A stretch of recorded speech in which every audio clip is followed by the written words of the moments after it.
All right, check, check, 1, 2, 1, 2. Thank you everybody for joining the stream. We're gonna get started in just a minute here. We're kind of finishing up the final setup. Also gonna give a minute for some people to roll into the stream that are running late. So we're gonna be doing some, let me turn it down here. Looks like it's working good. If any of you guys out there on the stream hear that the audio levels are a little bit quiet, just let me know in advance. And I'll do my best to fix the audio issues, but I think we're set up good today, so we should be good. I'm going to fix one final camera angle before we start, and then we'll get going here. Appreciate everybody's patience.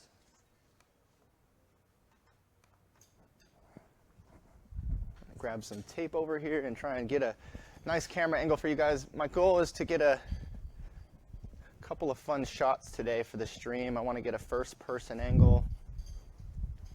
I want to get a close-up shot of the dump going through and all that fun stuff. It's always fun to look at.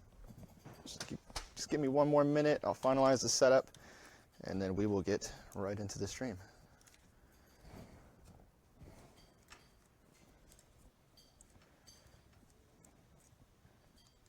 Then I also have to find a flashlight because I actually don't have a flashlight.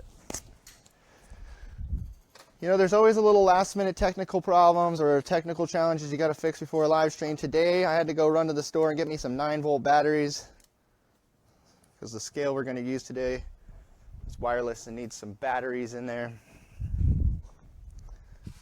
So I've got that situated. Let's make sure this looks good. Oh, we're looking perfect. First try. All right, I'm going to go grab a flashlight, and then we will get started.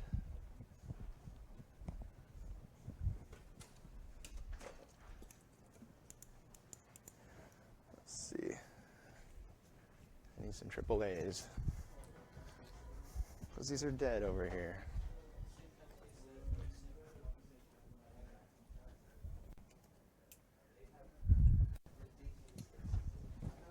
I have some over here. Just a second. Excuse me, guys. Can I come through here? It's not a full power. All right, I got my flashlight.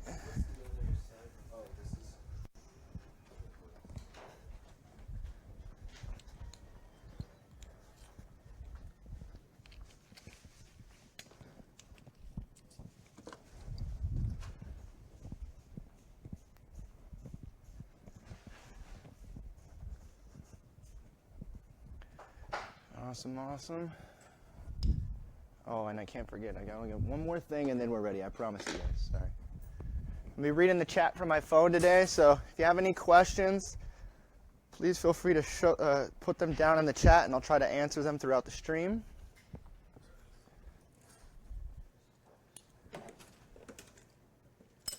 Okay, a couple more tools. And I think we're good. One more crescent wrench and I'm good. Greg and Josh, you guys are saying no video. That's right, because we haven't started yet. I'm just getting set up over here. Just give me a minute. We'll get started.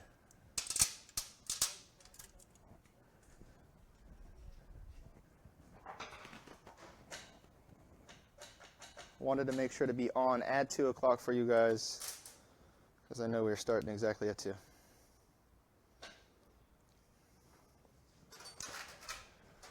All right.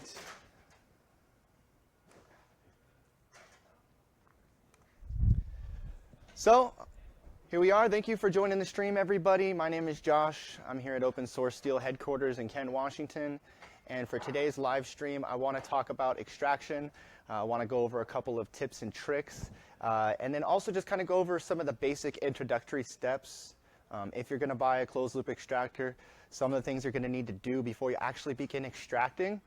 And the first thing is obviously you got to get gas in the extractor. If we're using a solvent like propane, butane, or a blend of the two, it's important that we have that gas in the system to start.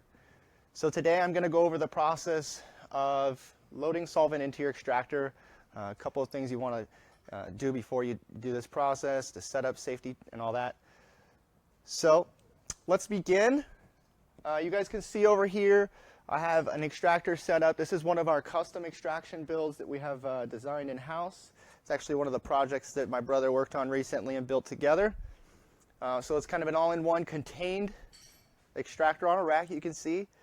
Everything is kind of fixed into place. So this cart, literally just you plug it in, and all of your pumps, vacuum pump and recovery pumps are all ready to go. So it's a simple modular unit that you can roll around. So we're going to kind of do some R&D work on this today because we just put it together, we just built it. It has been pressure tested, it has been vacuum tested, and we'll talk about those things here in just a second.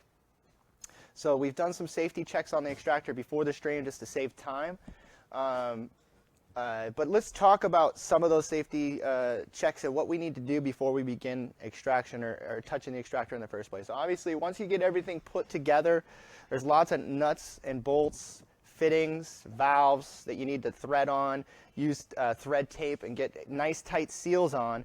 So it's important that if you're going to be doing a setup, you need to do two things before you begin using it. The first one is a pressure test. And you can do that by using a bottle of nitrogen. Gas nitrogen is the best source for a pressure test. And we've talked about this in the past. The reason we use nitrogen for a pressure test is because we want to have a dry gas that doesn't have any moisture in it. Also, it's not going to condense under cold temperatures. So if the temperatures in our room change and get colder, if we use, say, oxygen from an air compressor to try and pump air into this system to to pressurize it, then that would mean that the gasket or the vapors in there could potentially contract under colder temperatures and condense to the point where you see your needles or your gauges on your system change. So the first thing you want to do is, like I said, pressure test the system, and the best way to do that is through nitrogen. I've already gone ahead and done a pressure test on this unit. That makes sure that all the seals have no leaks in them. So we're going to test them by expanding all the seals. We're going to put air into the system and pressurize it. That's going to check all of the gasket seals at the clamps. It's also going to check the threads and the tape that you use on the system to make sure that you've properly put the tape on there and you've tightened down all your fittings tight enough. And it's also going to find any micro bubbles or leaks in any compressed fittings, like, for instance, the crimping on the hoses or anything like that. So we have a lot of connections going on these machines, and it's an important step that we check all those connections for leak-free seals. So the pressure test is the first way that we can identify that through expansion of the joints. The next thing we also want to do is we also want to do contraction of the joints. And the best way to do that is to use a vacuum pump. I have a vacuum pump hooked up to the system right here on the top. This is a device that's just going to use to suck any negative pressure out of or suck negative pressure on the machine. It's going to remove any oxygen. It's going to basically void the system of any molecules or any particles in there, any gases, oxygen, like I said, moisture and things like that. It's going to evaporate out of the system, suck it through this hose, out of this pump, and that's going to be the next step, the step 2. And I was just going over this the other day with some people online and talking about vacuum testing the system, and I want to stress this to everybody watching this video, is that vacuum testing your system is probably, is the most important step in my opinion. A pressure test is also very important, but the vacuum is going to make sure that you remove any oxygen before you do your closed loop extraction. Removing oxygen out of the system is vital. And the reason that is because we're using gases. And when you mix gas and oxygen together, you can create combustible mixtures. I've talked about this in the past, but it's always good to revisit. You do never want to mix oxygen with gases. All you're missing from that point is a spark or heat generation to cause some sort of explosion or fire. So removing the oxygen with the vacuum is going to eliminate any possibilities for explosions or fire happening. So that's why I say it is probably the most vital step that you need to follow when doing a closed loop extraction. Let's see. We got some people over here. Greg, some other people are saying safety glasses. Don't worry, guys. I got my safety glasses. Before we even begin any processes today, I'm definitely going to throw on my safety glasses. I was reminded from the last video that, hey, you got to have safety glasses. So I'll go ahead and just put them on right now.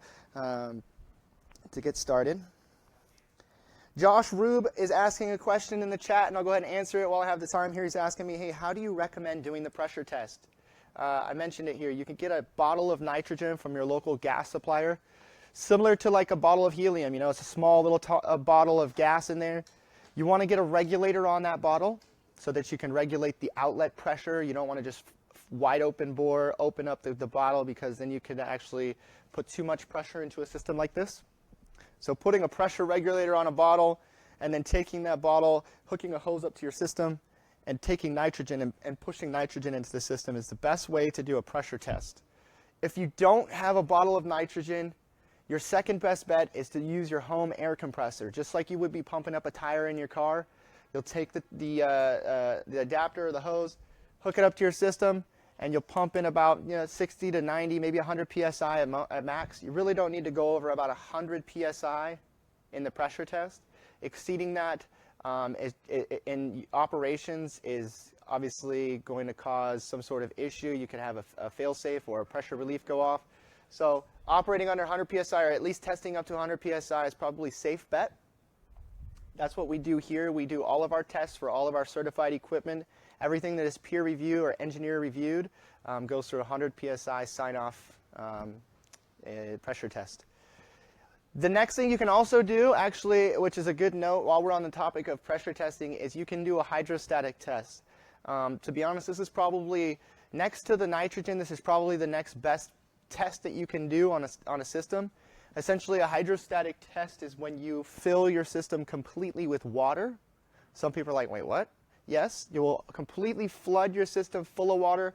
You'll void any oxygen out of the hoses and make sure that it's full. And then you can use a hand pump or a hydrostatic pump and pressurize the system with water. That's a lot safer than using gases to pressurize or pressure test something, because water or liquid, solid liquid, is not going to expand quickly like a gas would under pressure. You can't really pressurize the liquid and expand it like you can a gas.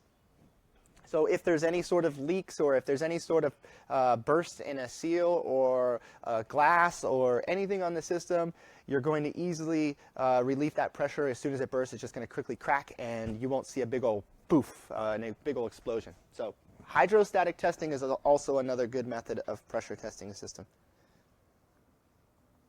Nathaniel McCormick is asking me, argon? Sure, you could use argon for pressure testing. I don't see why not. It is an inert gas. They use it in welding for shielding the welds to make sure that there's no oxidization of the weld. So I don't see why you couldn't use argon. The most important thing you want to remember, though, is that you need to regulate the pressure of the bottle. Argon can have quite a high pressure, I think well over 2,000 psi in a bottle. So if you open that bottle of 2,000 psi argon without a regulator on the outlet, you could potentially put that high pressure into your system. And then you'll really have some problems. So be safe and make sure you have a regulator on any bottle of gas that you're going to use for pressure testing. Cool. Let's see. Let's move on. So after we do our vacuum and our pressure test, actually, I already have the system under a vacuum. So to begin, I set this under a vacuum early this morning when I first got here to the shop. So it's been sitting at a full vacuum for a couple of hours now. Since about 9:30, 10 o'clock this morning. And so I know that this system here is essentially, or is leak-free, because I've taken the time to vacuum it down and make sure that there's no movement in the needle. And I'm going to switch the camera here. Hopefully this works. So I've done a little trick today, and I've got a nice little first-person camera, and I'm going to switch over here just a second. Boom. So check it out, guys. Today on the stream, we're going to try and implement a new first-person view for you guys. Hopefully this can give you a perspective of what you would experience as you're running the extractor. So I'll come over here and I'll show you guys the gauge. The gauge on this is reading a full -30. Like I said, it's been sitting here all morning at -30 Hg. Hasn't moved at all, so I know that the system is completely sealed up. Ned's saying, hey, where's your drone cam, Josh? Hey, we'll get the drone cam soon. Don't worry. So now that the system has been sealed, the first thing I want to do is I want to put gas into my extractor, right? I've never run this extractor. This is the first time it's actually been tested. It's sealed. It's all ready to go. So I know that it's all safe to put gas into, so over here I've got a canister of Eco Green gas, and I'm going to bring this into frame. And hopefully you guys, this is not too shaky for you and you guys can see. And I have a scale. So what I'm actually going to do is I'm going to use a scale here in this process today, and I'm going to weigh the amount of solvent that we load into the system. So I'm going to put the the solvent on the scale. I'm going to turn on this, and what I'm going to do is actually I'm going to zero this whole thing out, okay? So I'm going to hold the 0 button until she zeroes out. The liquid is moving around a little bit in there. Come on now. All right, there we go. So we got our scale zeroed out. We're all ready to go. And I'm going to put this over here and just hang it.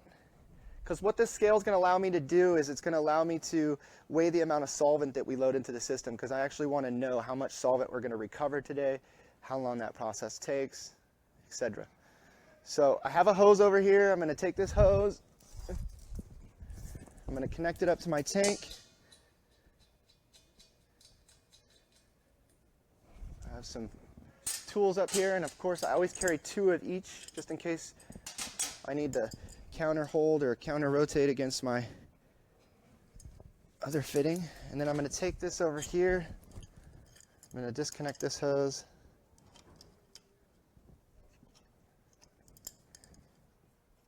This is my vacuum hose originally, so I'm just disconnecting the vacuum because I'm done vacuuming down the system. I'm going to connect this line here, which is my solvent. And the one thing I want to note is some people are asking me, hey Josh, you're hooking up that solvent line to your recovery chamber. Why are you not hooking it up to your material column?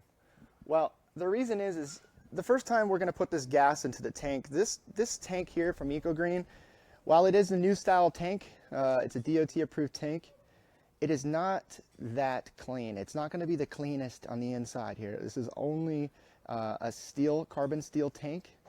This is not a stainless steel tank, so the insides of this are not going to be quite sanitary.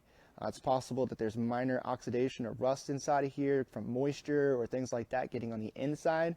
So it's not always guaranteed that you're going to get the cleanest gas out of here, not consumable grade gas. So the first step is to distill the gas, and that's what we're going to do today. So by distilling the gas, I want to load it into my recovery chamber because I'm going to be able to clean this out when I'm done. I don't want to run it through the column because then I'm going to have to clean out this column because I'm going to be pushing dirty liquid gas through here, and all I'm going to do is put contaminants on that column. So what I really want to do is put the gas inside my recovery pot, and that will help to keep the dirt and all the grime and anything that might be in this tank isolated in this one chamber. So when I'm done cleaning, I'm going to just wipe out that vessel. All right. So now that we're hooked up, I want to talk about one last thing here, is that this line that I just recently hooked up has oxygen in it, right? So I've just taken this line from the room and connected it. So I want to make sure that I push all the oxygen out of this line. And so this is a kind of an important step, is there's only a minor amount of oxygen in the line, but the way to remove it, the easiest way in this case, is just to slightly open up, crack my hose over here, and I'm going to open up the valve on the tank slowly until you hear the gas coming out, and I'm going to tighten it down. Now that I've tightened it down, I know that it's pushed out all the oxygen, and this line is now completely full of butane gas.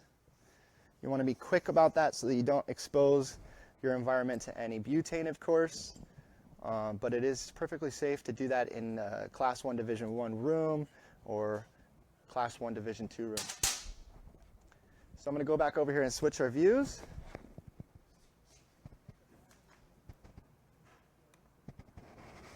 Check the chat here.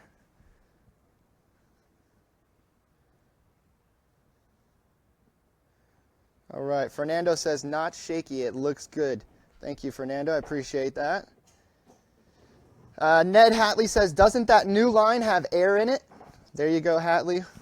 or Ned. Hopefully that answers that question. We wanted to remove that air by purging the line. So for anybody who's wondering what that's called purging the line. You guys like my camera over here? So now that we've purged the line, we're ready to load the system up with butane. And for that, I'm actually going to switch over to another view here. Hopefully you guys can see this. All right, so we got another view here. I'll shine my light in here. And this is the inside of the vessel. Let me switch it. Sorry, you guys.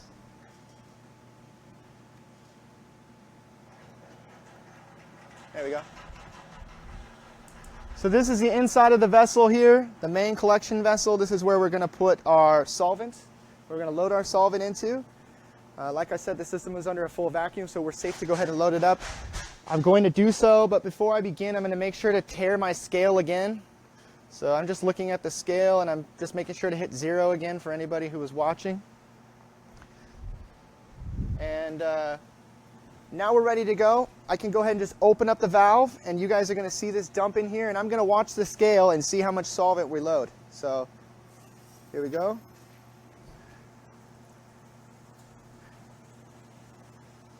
Now I'm going to kick on the recovery pump over here. Open up my recovery lines. And I'll show you guys what I'm doing here in just a second. But essentially,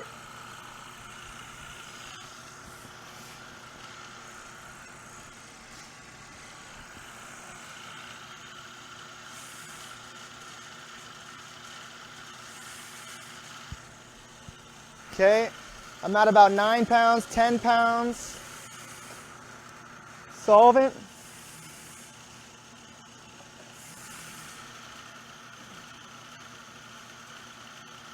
I'm at 12 and a half, 13, 14. I'm going to shut it off at about 16 pounds of solvent.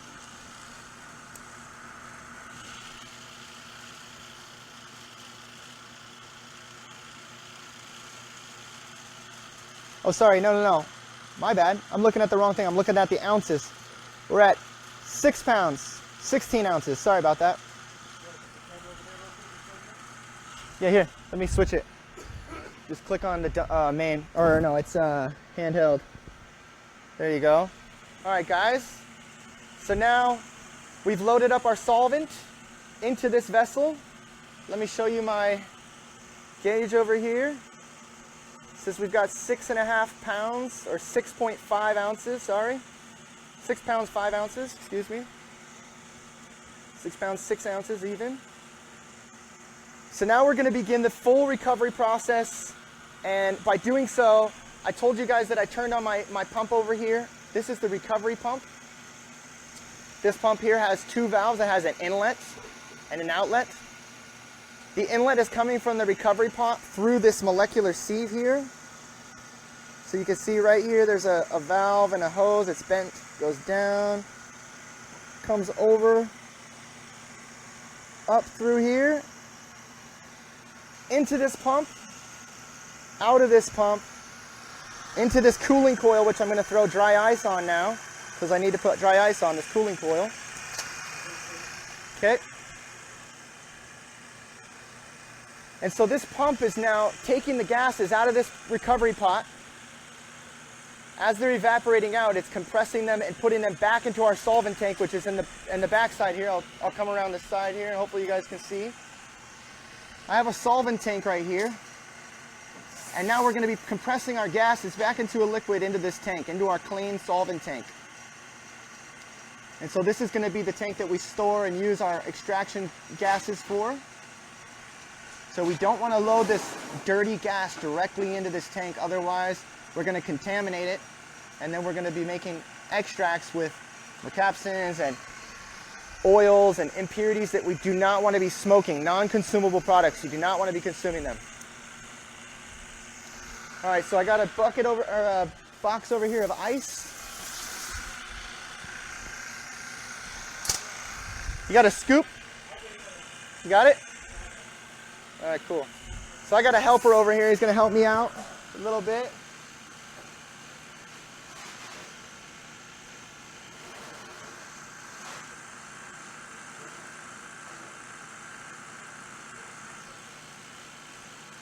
All right, cool. So put my hat back on. I got a box here, a smaller box. Thanks, Jay. So it's going to be easier to do. So I'm going to go back here to my coil.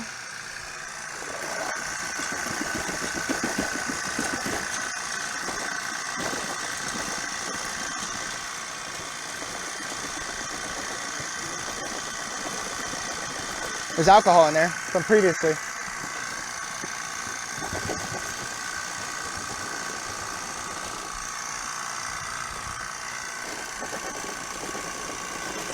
Perfect.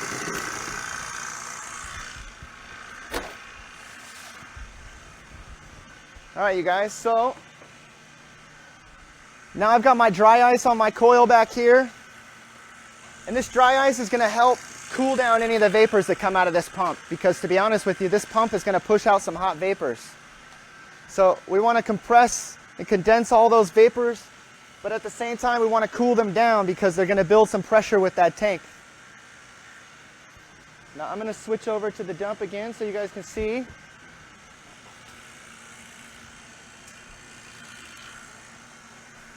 Inside our recovery pot, what do you guys see? You see recovering vapors. So you're seeing a boil of the solvent that we've used. In this case, we're doing R600. Or is this a blend? Let me check. This is pure N-butane, you guys. Go back to the other view. There we go.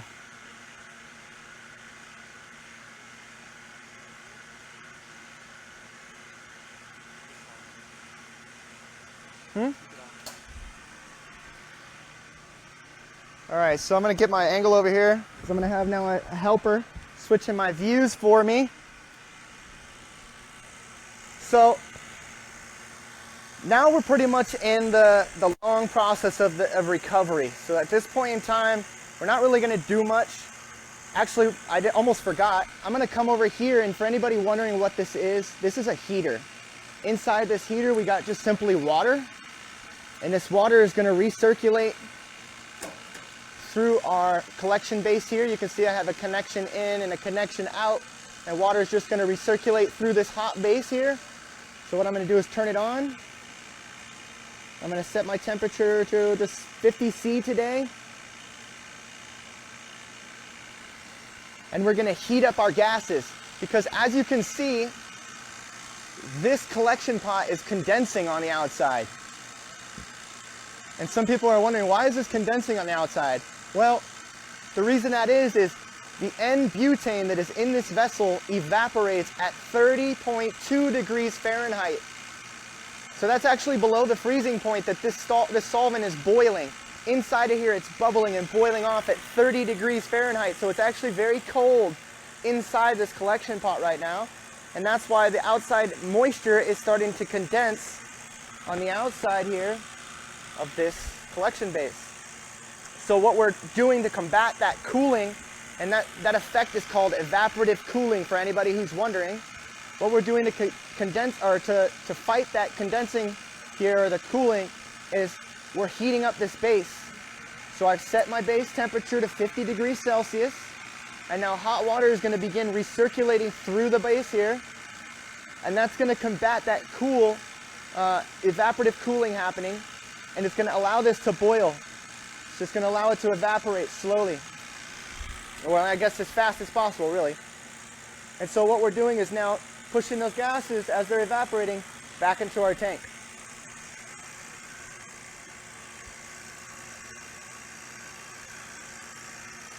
Now, over here, our dry ice and our coil also have alcohol inside this bath. It's important to do that. Some people ask me, hey Josh, can I just use regular home ice for this? No, you must use dry ice for this process.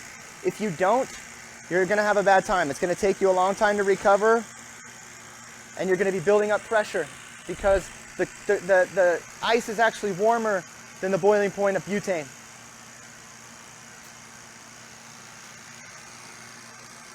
Let's see, we got some people in the house. We got Brad Wines, Brendan James, Bro Miley. We got Daniel Hendricks in the house. What's up, everybody? How you all doing? Eddie Castillo is saying, good demo, brother. Thank you very much. Thank you very much. The water is at 80 degrees Fahrenheit. Is that what we're at? Actually, let me see what it is. It's 50 C to F. Today, just for the purposes of distilling this butane, we're doing that at about 122 degrees Fahrenheit. We could get away with doing it maybe a little colder. I'd say 40 is about really where you want to be.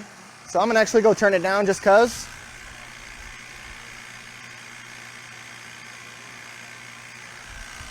So we set it to 40. And at this point in time, we're just going to allow that base to heat up. And as it begins to heat up, it's going to help speed up that recovery process. Over here, you can see my tank. I have a valve open for recovery, so all of my gases are going right back into here. All the other valves, the main liquid valve, the other recovery valve are all closed off.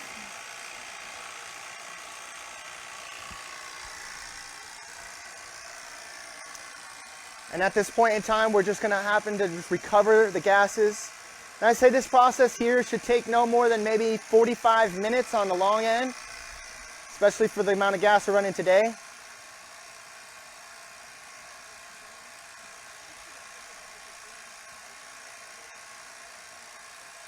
Fernando Mendez is asking me a great question. He's asking, hey, what's the purpose of a sieve? So for anybody who does not know what the term sieve means, a sieve is this device here, and this device is just a tube, okay? And inside of this tube is a bunch of small, tiny, circular-shaped beads. And those beads are filling up this entire tube all the way to the top. So this entire portion is filled with small, tiny beads. And the beads are of a type of bentonite clay, I believe, and that will absorb moisture. So as gases come through this line and gases are traveling up through this molecular sieve, any of the moisture that happens to be traveling along with the gases is going to get absorbed by the beads that are inside of this tube. And so that's called a molecular sieve, or sieve bead, or filter dryer, or has numerous names out there on the market. But we want to take out the moisture because A, moisture has oxygen in it, but it also has, obviously water, and we don't want water content getting back into our solvent. Water is also a solvent itself, and it extracts impurities that we don't want. So this is going to take out all of the moisture of our gas, and it's going to take it out before it enters our pump. This is the inlet of our pump, and we want to take out all of the moisture before it goes into the pump and make sure that the gas is dry as it's being compressed out and into the tank. Hopefully that helps answer your question there, Fernando.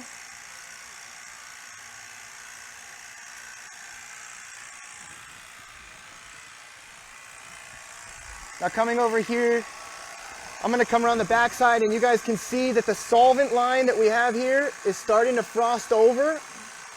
You can see. That's because our gases are condensing. I don't know if you guys can see over here. Our gases are condensing as they're traveling through the hose back into our tank. And so it's beginning to frost over from all that dry ice. That's cold, cold solvent going right back into our tank here. And that's what we want. If we don't use that dry ice, what ends up happening is we get hot vapors pushing into here instead of cold vapors. Hot vapors will build pressure in this tank. And essentially what you're doing is creating a little mini pressurized bomb. You don't want to do that. So if I look down here at the bottom, my base is now at 30 degrees, 32 degrees Celsius. So it doesn't take too long for that water to heat up. Let's go take a look inside. Here we go. So you can see we have a nice consistent boil going on over here. A nice rolling boil. It's not subtle. It's consistent. Which means we're at a pretty good temperature here. And we're fighting that evaporative cooling that's taking place. So I'll step off to the side here so you guys get a nice shot of the system.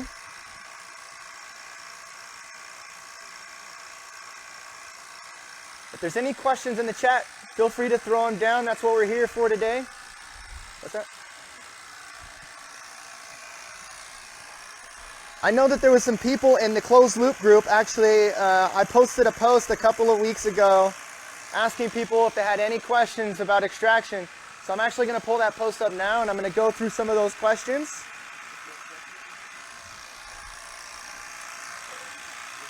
Okay. So here we go. I'm going to go through the group photo here, or the group post. I'm going to see if I can find this post.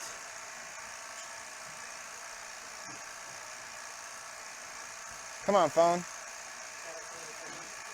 Yeah, I want to give a big shout outs to my boys, Oil Tycoon.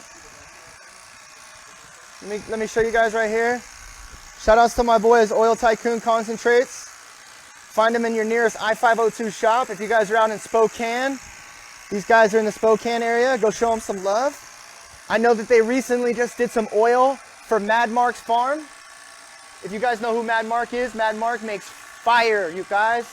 Mad Mark in 502's got really good bud, you guys. I know I'm an oil smoker, and we're all oil smokers. We like our concentrates, but sometimes it's nice to have some really, really good flour. And Mad Mark Farm right there, they got good flour, and they're working and teaming up with Oil Tycoon Concentrates to make some sweet extracts. I can't wait to get those. Let's see, I'm going to close this out and reopen my Facebook here. Seems to be going a little goofy here.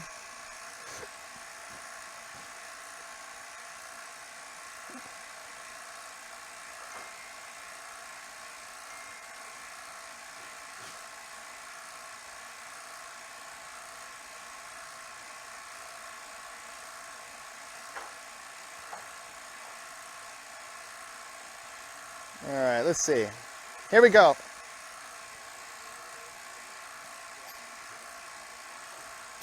All right, so I got some questions here, and let's talk about a couple of them. Nathaniel Snow last time was asking me, hey, do you have any purging protocols that you recommend? And to be honest, it really depends on your desired extract consistency. If you guys want to get like a sugary consistency, or if you want to shatter, it really depends on the handling of the material, but also the purge process. So I'll give you guys a couple of tips and tricks. If you want to go with some shatter, if you guys really want that stability, obviously you can't be doing this live resin stuff. You can't be doing the live resins with a lot of that terp sauce, because the terpenes act as a solvent. So a little bit drier material helps with getting a shatter state, and also lower temperatures on the purge. If you really want to get stability, it's all about low temperatures in the oven.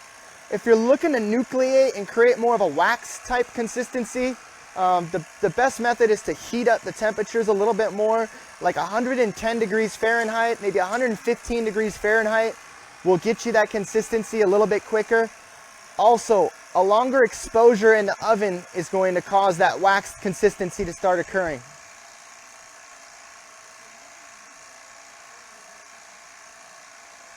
All right, let's see.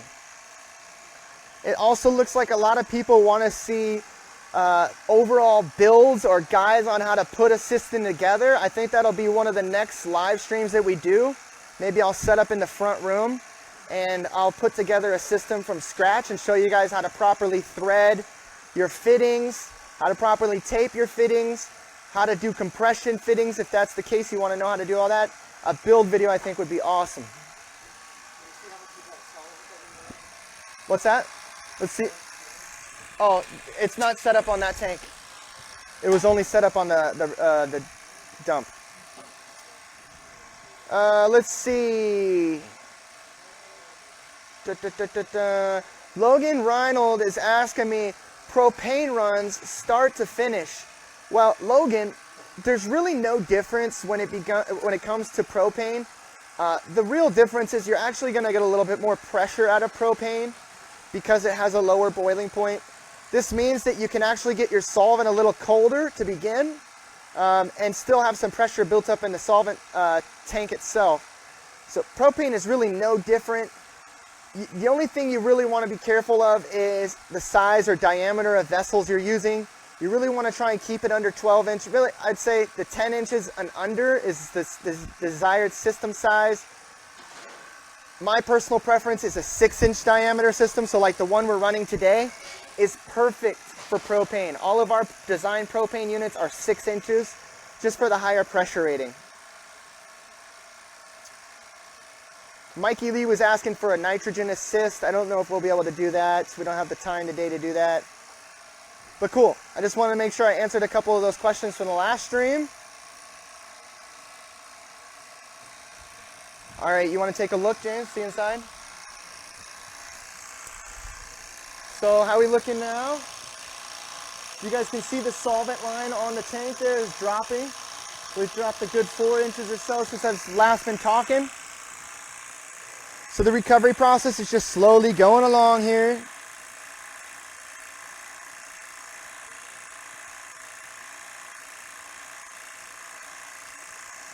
We're only 40 minutes into the live stream session today, so it took us about 15, 20 minutes to kind of talk and get started.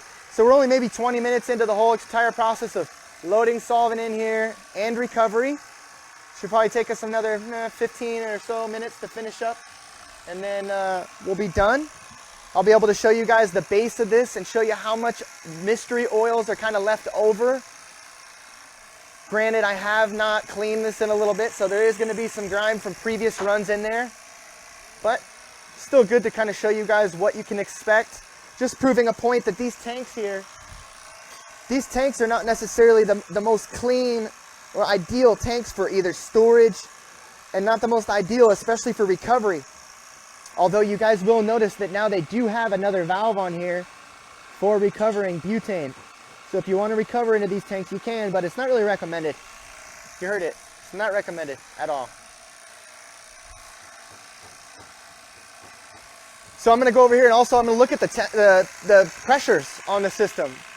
I'm going to look at all my gauges here and see how much pressure is in the system.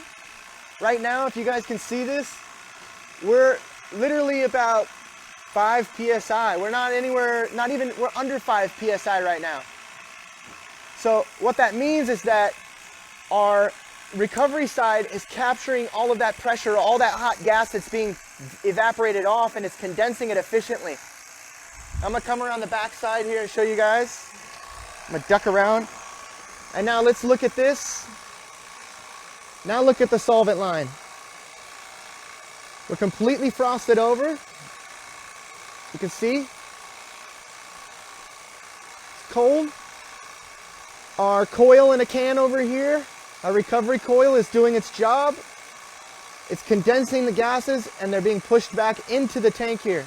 Now if I look at the tank's pressure, I don't know if you guys can see that.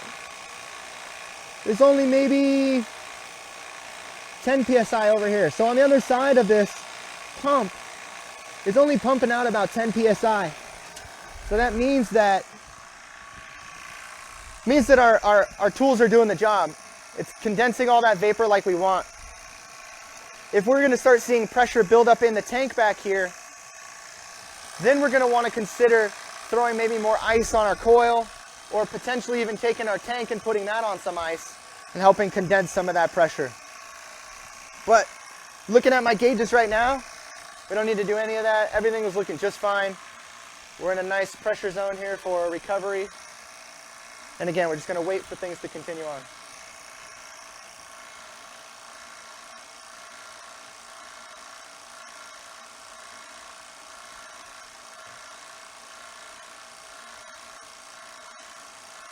All right, so let's see. We got some other questions. Alfonso is asking, how often do you dry the beads out in the sieve? That's a really, really good question. You want to try to dry those beads out, I'd say every few runs. It depends on the size of your sieve. If you have a larger sieve, then it can hold a lot more moisture, but it's always recommended to swap those beads out every 3 to 4 runs, I'd say. Especially if you're doing live resin where there's a lot of moisture in that material. The plants are fresh right out of the ground. They're freshly harvested, so they still got a lot of moisture in them. So if you can change those beads maybe every other run on a live resin run, it's probably recommended. You do not need to throw them away. So if you want to use them again, you can recharge them, is what it's called. You can stick the beads inside of an oven, and while they're in the oven at around 300 degrees Fahrenheit for about 4 hours, 3 to 4 hours or so, they will evaporate any moisture in the beads. Now, you're not going to get 100% retention of the ability to absorb moisture, but it is going to recharge them and give you another life out of them. It's going to continue to be able to reuse them that way. It will speed the process up if you want to put them in a vacuum oven. So if you have space, say, in your oven, or say you're not using it, go ahead and throw the beads in there at around 200 degrees Fahrenheit for around 3 hours or so, and under vacuum, full vacuum, and that will actually remove all the moisture. The one key thing though is after you've done that, it's important that you stick those beads inside of an airtight sealed container, or some sort of Ziploc bag, or some sort of air vacuum bag of some sort, so that there's no moisture, or the outside moisture in the air around you doesn't absorb into those beads. Because believe it or not, it will, and your beads will no longer be good the next time you go throw them in your closed loop if they're just sitting outside. So make sure you vacuum seal them or put them in some sort of airtight jar to get rid of any moisture from absorbing in the beads.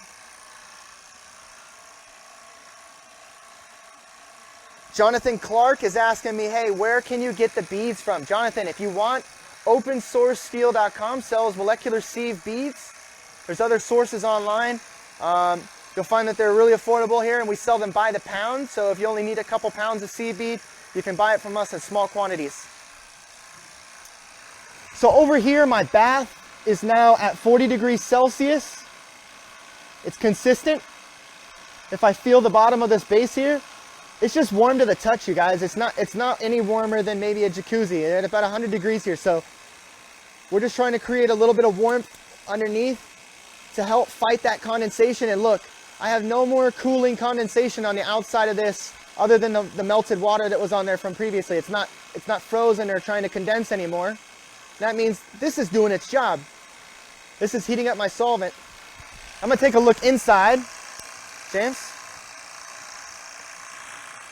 So now we're getting towards the bottom. Yeah.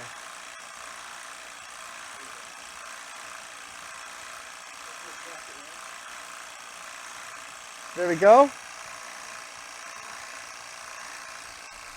So we're looking good inside now. Recovery process is going along smooth.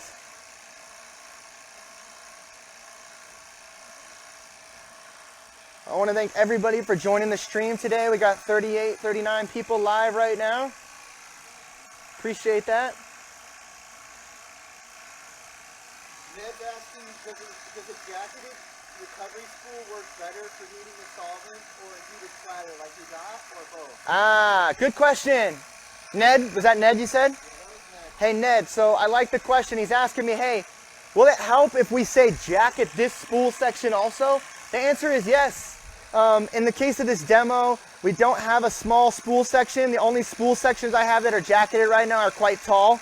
I'm planning on getting a section here that I can replace for a completely jacketed portion. But yes, it will help recover faster if we have this portion jacket as well as the base. You can get away with just the base plenty fine like we're doing right now. It will help if you add jackets around the outside. Will that require 2 heaters, or can you just... No, so he's saying, will it require 2 heaters? No, it's not going to require 2 heaters as long as the volume of your jackets is not significant. So in the case of this extractor, if I was to replace the middle section here for a jacketed version, I could get away with using the same heater, no problem, as long as I keep it maybe within this size. If I was to maybe make it like a long spool, I might have a little bit harder time trying to keep up with heating that much surface or that much liquid. And what's that? Yeah, so James is saying here, if you do, you'll need to raise this bath up higher. You're going to need to elevate it like the pumps are elevated, because the water is going to want to flood out of there unless there's check valves properly installed. I think these ones do have check valves in them, but not all chillers have check valves in them. And so you can actually cause the liquid and the gravity to force out of your bath here because there's too much water above flooding down and pressurizing into there. So you got to be careful. You might need to elevate your chiller if you do that.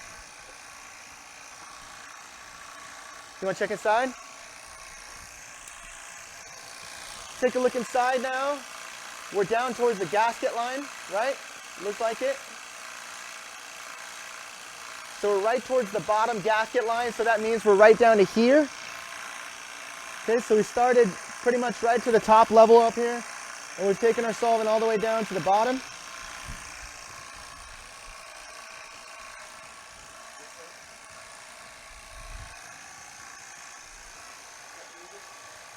What's that? Gauges? So let's look at our gauges here. We've got still no pressure building inside of our recovery chamber. Let's go around the side here. Looking at our tank. Things are cold. Still going away properly. Our ice levels are dropping, so I'm actually going to add a little ice over here. I'm going to grab some. Set this down for a second.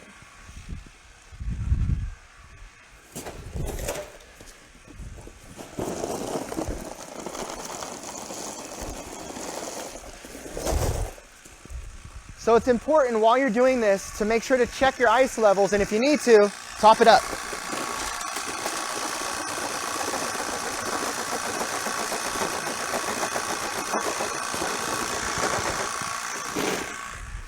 So that there was probably around halfway melted, almost halfway melted. So there was quite a bit of that ice that was taken out from this evaporation process. So now we're full again. I filled it all the way back up to the top. We were probably down to about here. Maybe a little bit lower on the ice level. So the heat that's coming out of this pump, because this pump, if I touch it, you could say, it says hot on top of it, HOT. It's not really that warm. My hand can hold on there no problem. In fact, it feels quite nice. If you put your hand on top of this pump, and this pump is really hot to the touch, like whoa, whoa, whoa, then you need to be adding more ice. You're not doing enough cooling on the outlet. If I can put my hand on this and have no problems, then this is telling me that we're doing good on recovery. We're not working this pump too hard.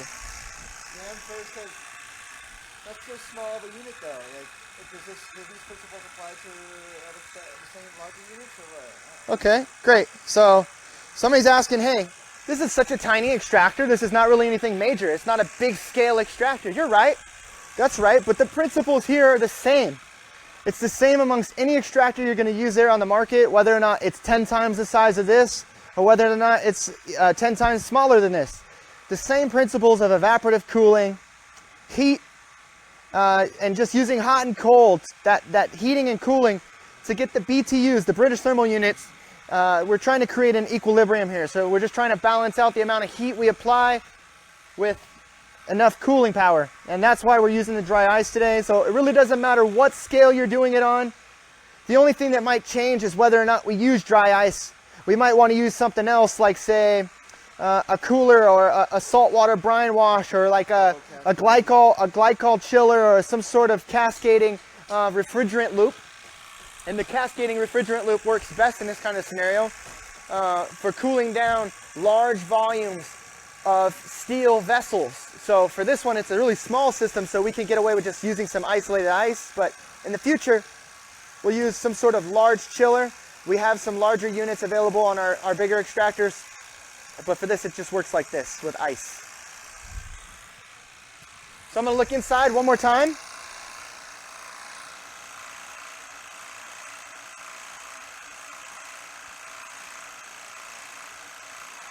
Okay, just recovering away. Cool, looking good.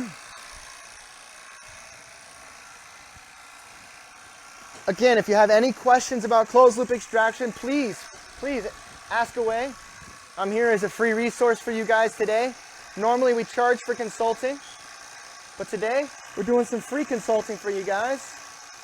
So if any questions you have, now's the time.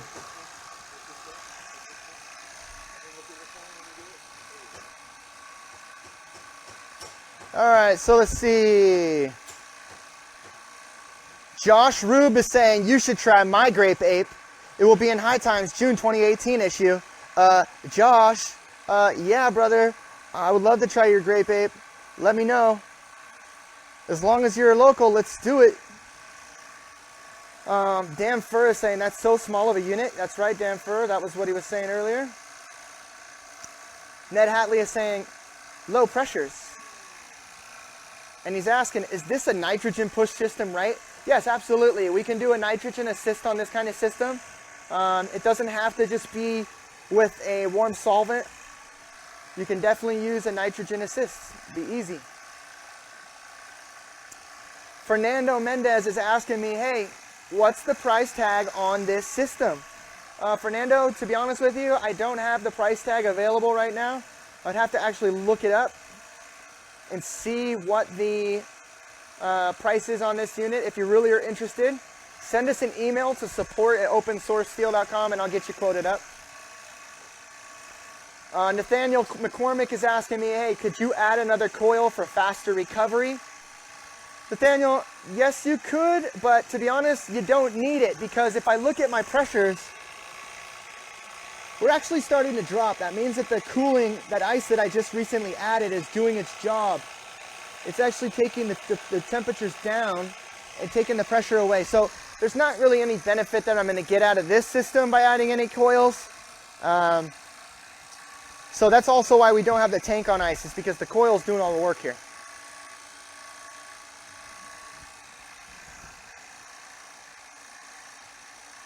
Scotty Fleck is saying, this job looks so fun. Scotty, this job is the greatest thing in the world. I wouldn't change it for anything, brother. Josh Rube is asking me, hey, what is a nitrogen assist? Josh, the nitrogen assist is a process in which we use nitrogen gas to push cold solvent through the extraction process. I actually have a video on our Open Source Steel page that is available. So if you check out Facebook Open Source Steel, you will see our nitrogen assist video where I show you guys the process of cold extraction using nitrogen.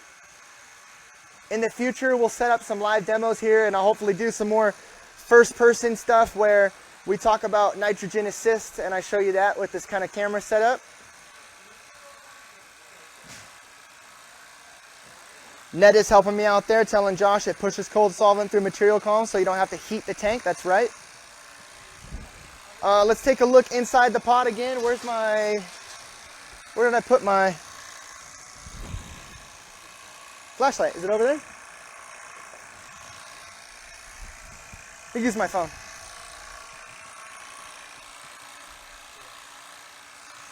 I got it. All right, guys. Let's take a look inside.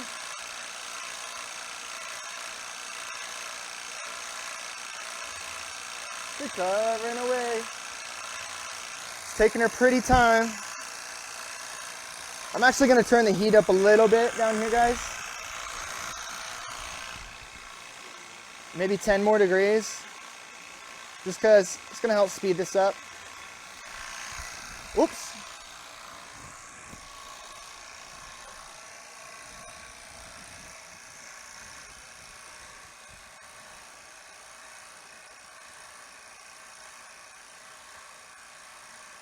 Ned Hatley is asking me a great question.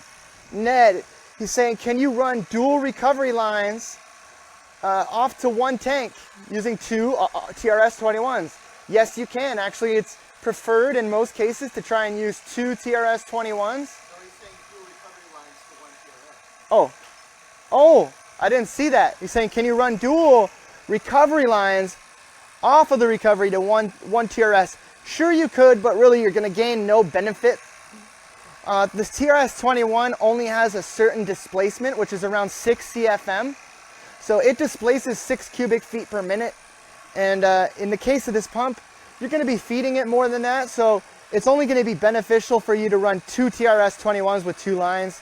Otherwise, you're going to be restricted back down to a 1/4 inch inlet, and you're only going to have the restriction of the pump's 6 CFM, so it's not going to be the best to use 2 recovery lines into 1 TRS-21.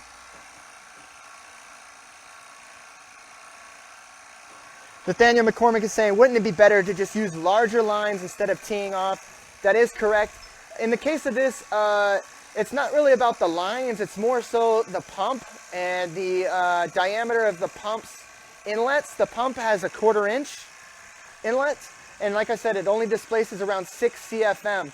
The piston size and the travel of the piston, it leaves a little bit to be desired for faster recoveries because it's just a small portable pump used for charging AC systems and HVAC. It's not really meant for, you know, hard work. I mean, it is, but you get what I'm saying. It's not really purposed for this particular task.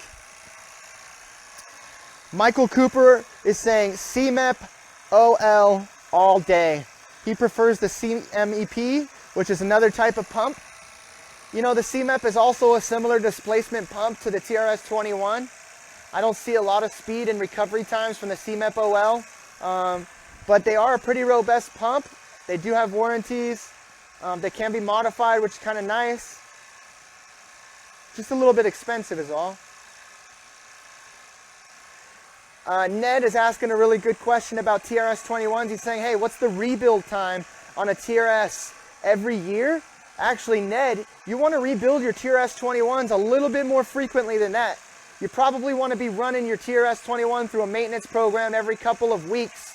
I'd say every 3 weeks is probably a safe bet to do a maintenance on your pump. Open it up, clean it out, make sure all your seals are looking good, your gaskets are looking good, make sure the pistons are holding a nice compression, and you should be good.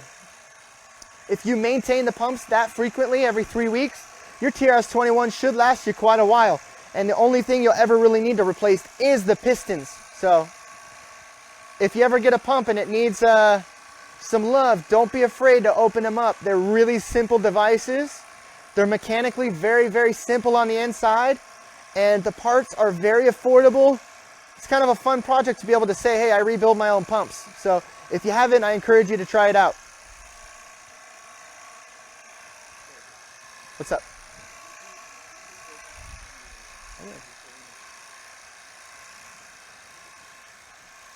All right, so let's see. Ned is saying, oofta, time for some TRS love.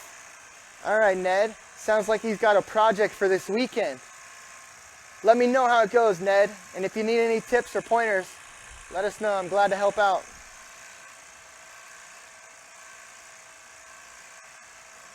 Curtis Parker Woods is saying, can I get a quote and how much material does it run?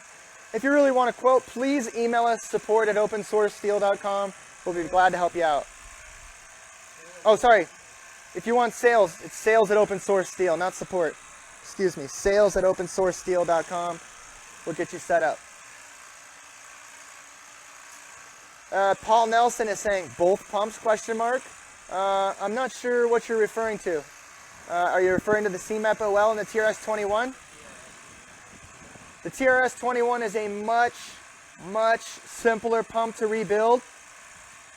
It doesn't take nearly as much effort. The TRS-21, like I said, it's a small pump. It's very portable. So if you're on the move or you need to move it around, it's really easy to store away. You guys want to see inside? You want to see inside? Here we go. We're almost done here, guys. We're going to finish all this recovery. I'm going to take it all the way down to the bottom for you guys.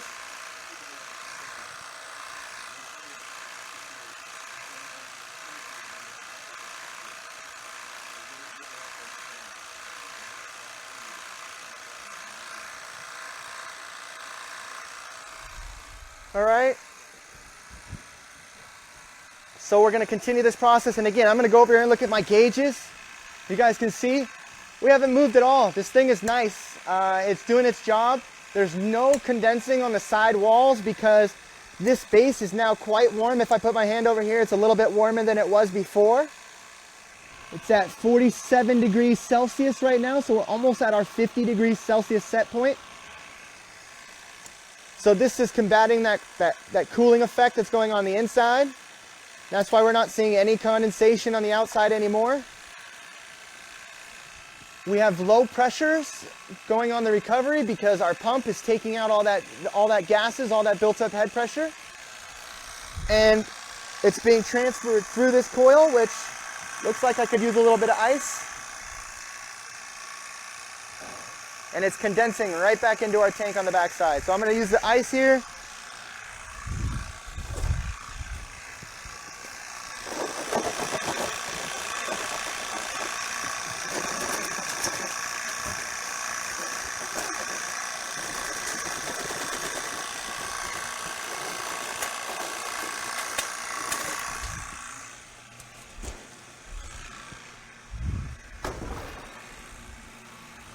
All right, so now we got our ice in the system, topped it off for one last final time.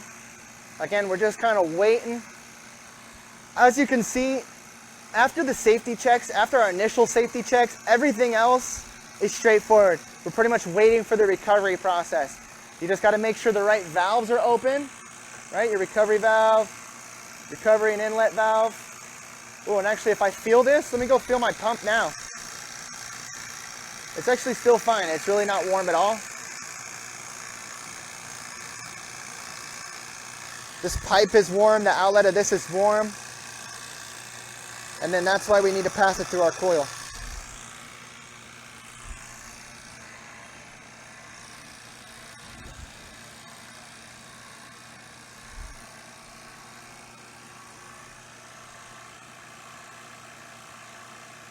Fernando is asking me, hey, you opened a compartment on the chiller, I think. Could you first person view inside to see what's inside? Absolutely. Let me go over here, Fernando. So this is the chiller we're using. It is a 6 liter heater. It's actually not a chiller, it's a heater. Let me open it up for you. You can see it's just a water bath inside of here. If I stop it, there's just a heating coil inside and a small little pump. And that pump just recirculates the water. You have a couple settings on the panel here that you can set the temperature. You could set the speed of the pump, how fast it's recirculating the water through here. It's a pretty simple device. You can set a timer on here if you want to do it for a specific time. All that. According to Rick, the cannabis chemist, he said that the most common contaminants from the pumps that aren't serviced as often as they should be. Sorry, what's that? Josh Rubin says, according to RIC at the cannabis, Rick at thecannabischemist.com, he said the most common contaminants come from the pumps that aren't serviced as often as they should be. Man, great point, you guys. These pumps need to be serviced. And Rick is not incorrect. He's absolutely right. I would say a lot of the contaminants are probably coming from the pumps. It's true. If you're not cleaning the pumps, they get grime and gunk built up in them. I have seen some of the most disgusting, nasty pumps that you have ever seen in the industry come through my shop. They look black and gunky on the inside. It's because people fail to maintain them and they continue using them and using them. That's only going to contaminate the gas every time it passes through there, each new run you're doing. So you got to be careful. Oh, James, it looks like we're at a full vacuum. So I'm going to go ahead and stop everything actually because it looks like we've actually recovered all of our gases. I just noticed that the gauge is at a full vacuum. And look inside of here. You guys can see we're completely empty, right? Try and get a good shot here. So you can see the bottom is completely empty. No more liquid in here. I can see my gauge. James, let's switch over to the gauge. I was hearing my vacuum was starting to sound starved for gas. It sounded like there was like nothing running through it. It started to get really choked up, like it was needing some gas. So I looked at the gauge too, and I noticed that it's below my black 0 bar here, my 0 PSI mark. So we're actually pulling into a vacuum at this point, which is why the pump started sounding like that. These pumps aren't really necessarily the best style of pump to be pulling any sort of vacuum or deep vacuum on. It will pull a suction, but it really doesn't help with the insides of these pumps. It starts to get them really warm. Yeah, let me turn around to the back side here. James is asking for a tank view. I'll show you guys a little shot here. You can see that there's ice crystals all over the lines, frosted over, right? It's because we've been freezing using the dry ice, the gases back into a liquid, and those liquids are being compressed through that coil back into our original starting tank. So all the gases that we started with today are now loaded back into the solvent tank. The bottom of what? Oh, this one? So look at the bottom of our solvent tank over here. You guys can see? This is that solvent that we just loaded into here. So we still have quite a bit of room left in this tank if we want to add more gas. So today, since I'm already sitting here, I'm actually going to go ahead and do that before the end of the day. I don't know if I'll do it on the stream here with you guys, but I got this tank still left full of gas over here. I think what I'm going to do is load up another run. I'm going to load up more dry ice into our coil. I'm going to kick on our recovery lines again. I'm going to open up all of our recovery valves, and I'm going to allow the rest of this gas to distill back into that tank because we got plenty of room here, and we're going to be using this for further demonstrations, things like that. So I want to put that gas there, clean it up a little bit, and get ready for the next run. Let's look back at the chat here and see if there's any more questions. Let's see. I like that question there from Josh about Rick at the Cannabis Chemist. That was good. Like I said, I see so many contaminated pumps, you guys, and it's important that you clean them out. It is such a simple process to clean out these pumps. I can't tell you. Christian, are you over there? Do you have a TRS-21 disassembled by you? Without a head on it? Okay, sweet. So here's a good time, actually, since we have the service department right next to me. I'm actually going to have the service department bring me over a TRS-21 right now. While I have an opportunity, I want to show you guys the inside of a TRS-21. Show you how mechanically easy these are, how many minimal components are in the inside of this pump.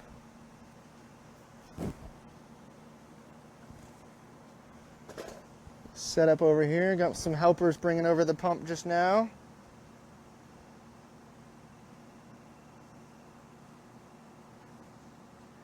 Paul Nelson saying, how often do you need to service your vacuum pump? Paul, that's a really good question too.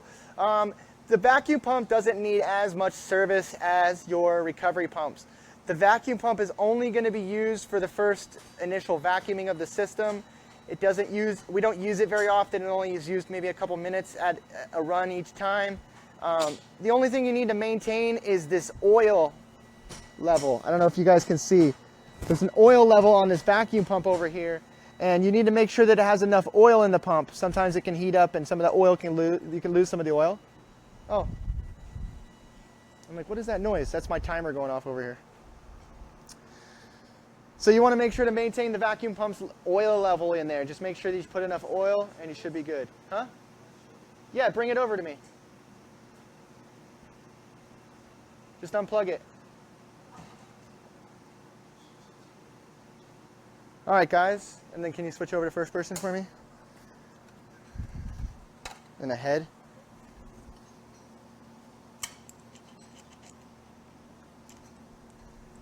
All right, cool.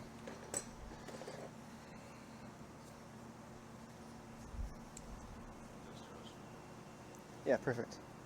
All right, guys. So here's a TRS-21. This is the same pump that I got right here. So you guys, just as a visual reference, this is the pump we're talking about right now. Here's the pump opened up, okay? So it's got a plastic cover on the top. You take the plastic cover off. It takes 2 seconds. It's got a head. This is all one piece. You don't even really have to worry about this itself. Usually that's not the issue. You got a couple of pistons and a piston head. So these are your pistons. You want to check the insides of these, okay? You want to look with a light and make sure that there's no scratching on the inside surface of these. You want to clean them out, make sure that they're really smooth. And when you put them over your piston rings, and actually I have a piston in my hand. The most common thing about a TRS-21 is these piston rings. As they're traveling up and down compressing the gases. Gases get higher so I can see. There we go. gases get sucked in and then they get pushed out, sucked in, pushed out, right? Arms up. What? Yeah, you're at the very bottom of the screen. Oh, how about that? Yeah. So as I pull out, I suck in butane gas and then I push butane and compress it out. Suck. So the stroke is not very long. The amount of space inside here, it doesn't take much gas per stroke. So it's only a little bit of gas that's able to compress per stroke. But the thing is you want to make sure that this seal here between the gaskets on the outside and the walls of the piston hold really nice and tight. You can see this one. I'm able to easily slide it back and forth. This tells me the pistons on this are not holding a tight compression, okay? So what's also going to happen is butane is going to leak right around the edges of the piston, and you're going to have butane escaping out of your pump, or you're going to be losing butane. It'll come right out of the bottom of the TRS-21, okay? So it's important you check these pistons all the time. It's very simple to get to them. It's 4 bolts to take off the head. You literally just pull the pistons off like this. They sit inside of here, just like this, okay? There's a couple of pistons that are sliding on an end bearing shaft over here on a camshaft, and you put this on top. You open it up. Show what the head looks like on top of that piece right there. Oh, this one? Oh, sorry, this way. So when it's all together, you're pretty much going to... Oh, sorry. So it's pretty much going to look like this when it's all together, okay? What? Oh, this piece, bottom piece? It doesn't matter. It's still the same. All the same. Okay, there we go. Oops. So you're going to have a head on top of here like this. You're pretty much going to take 4 bolts, take this piece off, take a couple screws, take this piece out. Boom. Now you're on the inside of this pump. I see the inside of these pumps black as night. These things are grimy to the point where I'm taking metal shavings out of them, and grime and grease and all sorts of oil and built up gunk and things like that. So it's very, very important that you clean out the inside of the crankcase here. You clean your pistons, you clean the gaskets around them. You make sure to check, oops, excuse me. You got to check these pistons, check the walls of the piston seal, make sure that they hold tight. And if you do that and clean them, the lifespan of these pistons is going to last a lot longer here. You're not going to have these wearing out and replacing these pistons every couple of weeks. These pistons are the part that are the most common to wear out. That's the most common part. It's the only real mechanically touching surfaces here that are going to wear out. As long as you maintain the pump, you should get a lot longer lifespan out of your pistons, and you won't have to replace these as often. But if you do, it's a really cheap fix, and it'll fix your pump to brand new. So hopefully that gives you guys a little bit of insight to the TRS-21, how to clean your own pumps, how to maintain your own pumps. I'm going to tell you guys straight up, the CMAP OL, it is a pretty nice pump. It's a pretty hefty, beastly pump with a nice big motor on there. It is UL listed and everything like that, but I'll tell you one thing about that pump. It's not very easy to service, okay, guys? It's a lot more difficult. It takes a lot more mechanical experience to get in there and feel confident about working on a pump like the CMAP. So the TRS-21, I'm going to say, is the go-to pump for our industry, you guys.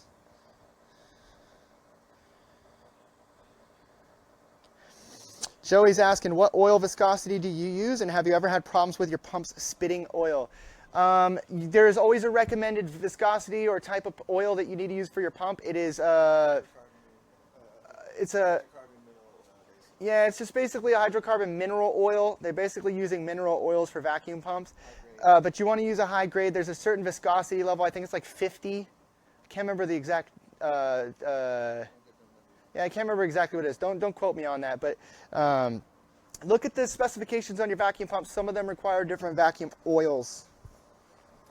Oops, I unplugged my headset. It's all right. We're going to wrap it up anyways here. Let's see. A couple more questions. How long was your recovery on that just now? I'd say it was probably around 35 minutes or so. We didn't do that much time on the recovery process. We didn't do a whole lot of gas. It was pretty quick there on the recovery. If I wanted to, I could have sped that process up a lot faster. I didn't have my jacketed base on to begin, so I had to wait for the heat to kind of warm up. I could have had a couple of things different situated here in order to get a little bit faster and efficient run. I was also distracted trying to talk with you guys and guide. So I'd say you could get this done in maybe about 30 minutes, start to finish, from the dump all the way to the recovery, if you really were taking your time here. Michael says, do you know about how many pounds of solvent? I think it was around 7 pounds of solvent, something like that.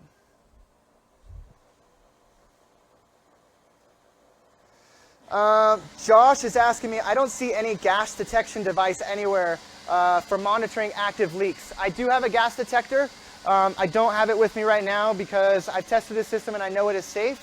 But you are making a good point. A gas detector would be a nice device to have. You can get handheld gas detectors, which is the kind I have. I have a small handheld one. What I'll usually do is during operation, I'll run around the leaks just to make sure that there's no gas leaks happening anywhere. But if you want, you can invest in like a Honeywell gas detector.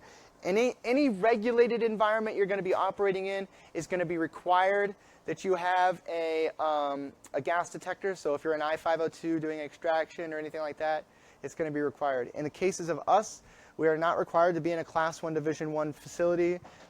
It would be nice to have that, but in this location we don't have that currently.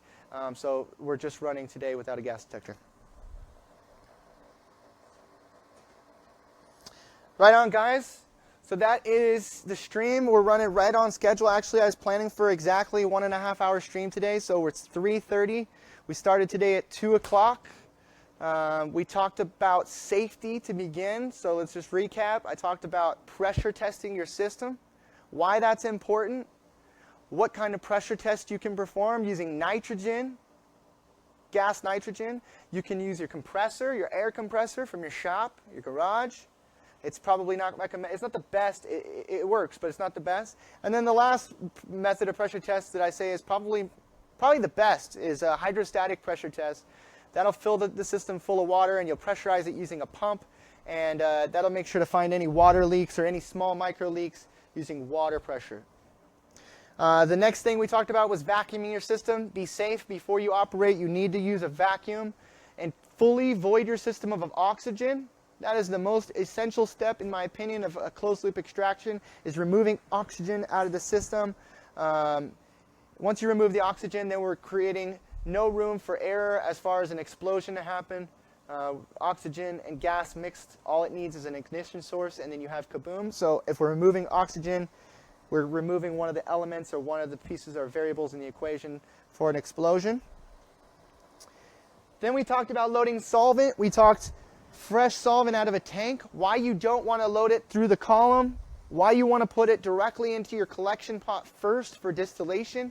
That's because the gas is dirty, right? So we want to clean up this gas first. We're going to put it into our collection pot, evaporate it out, clean out our pot at the end because there's going to be some dirtiness in here. I looked inside, there was actually a small amount, not very much to be honest, which is nice. So we're going to clean out the system after we're done distilling our gas. Now that we've distilled it, we've loaded up in our back behind tank here. You can see a little bit of ice on the bottom still from the recovery process. This tank here now has a little bit of gas inside of it. Fresh, clean, medical grade, butane, 100% N-butane gas. It has been distilled. There's no mercaptans in there. There's no mystery oils. There's no lubricants or anything like that from the pumps from when they initially loaded these tanks. So that's all been distilled down to a clean gas. And so at this point in time, we have prepped our system 100% for now doing live extractions of any type of botanical material. We just need to clean this final collection vessel now, and I'm going to do that here at the end of the run. But before, I'm going to continue distilling some gas for the end of the day here. But that's it. Now this tank is 100% prepped. It's been tested, both pressure and vacuum. We've actually loaded solvent into it, so we've done a dry run at this point. So we didn't risk any material. We didn't try to put cannabis or botanical material in there and potentially ruin it by doing it wrong. So we've made sure to test the system with gas too. So now I'm confident that we've done our R&D, we've done our development here, we've gone through all that process, that this is safe to use on a regular basis. So we're good. And yeah, hopefully that was a good explanation of setup and distilling of gas for you guys. I'm going to be trying to do these sessions a little bit more regularly.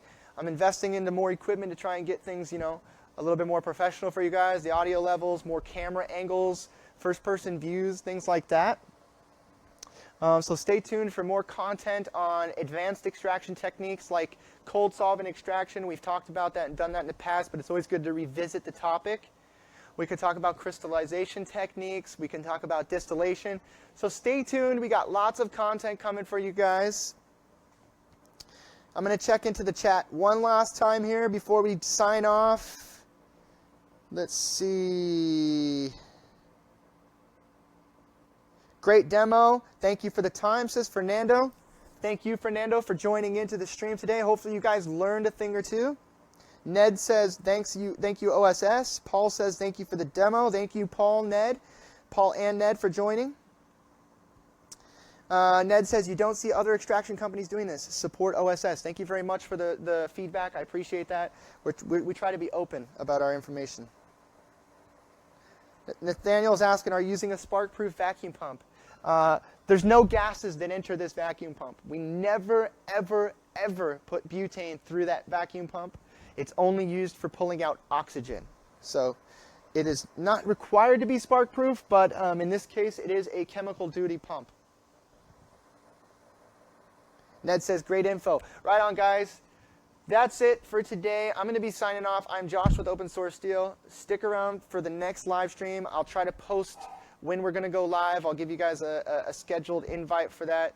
But for now, I'm getting back to work. I'm going to go distill some more gas over here and continue doing some fun closed loop extraction.